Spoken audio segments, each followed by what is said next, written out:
നമസ്കാരം. അപ്പോൾ പിറന്നാളായതുകൊണ്ട് രാവിലെ തന്നെ വിളക്ക് കത്തിച്ചിട്ട് അങ്ങ് തുടങ്ങാമെന്ന് കരുതി.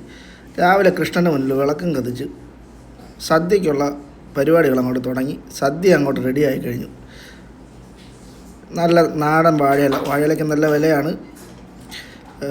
വാഴയിലയ്ക്കകത്ത് ഉപ്പേരി, നല്ല രസകദളിയുടെ പഴം, പപ്പടം, പിന്നെ ഇഞ്ചിക്കറി അല്ല കേട്ടോ, ഇഞ്ചിക്കറിക്ക് പകരം മുന്തിരിങ്ങ അച്ചാറാണ് വിളമ്പിയേക്കുന്നത്. പിന്നെ തോരൻ.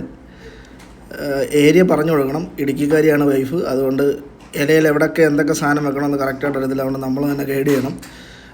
തോരൻ വന്നു, പച്ചടി വന്നു, പൈനാപ്പിൾ പച്ചടിയാണ്, അവിയൽ വന്നു, ഇത്രയും സാധനങ്ങൾ വന്നു. ഇനി ചോറിടാനുണ്ട്, ചോറിട്ടു. പിന്നെ അതിൻ്റെ മണ്ടയ്ക്കോട്ട് ഇനി സാമ്പാർ ഒഴിക്കാനുണ്ട്. സാമ്പാർ ഒഴിക്കട്ടെ, സാമ്പാർ പോരട്ടെ. സാമ്പാർ വന്നു. ഇനി എല്ലാം കൂടെ ചേർത്ത് ഒരു പിടി അങ്ങോട്ട് ഒരു പപ്പടം ഇട്ട് അങ്ങോട്ട് പിടിക്കുക. അവസാനം ഒരു പായസം വന്നു. അടപ്രഥമനാണ്. അടപ്രഥമൻ്റെ കൂടെ ഒരു പപ്പടം, പിന്നെ അതിൻ്റെ പുറത്തൊരു പഴം, പിന്നെ ഇച്ചിരി അച്ചാറും കൂടെ ചേർത്ത് അങ്ങോട്ട് നേരടി അങ്ങോട്ട് അടിക്കുക. സൂപ്പർ. എന്തായാലും പെട്ടെന്ന് തട്ടിക്കൂട്ടിലാണെങ്കിലും അത്യാവശ്യം വൃത്തിയായിട്ട് എല്ലാ കാര്യങ്ങളും റെഡി ആയിട്ടുണ്ട്. പൊണ്ടാട്ടിക്ക് ഒരു ரொம்ப താങ്ക്സ്. അപ്പോൾ ശരി.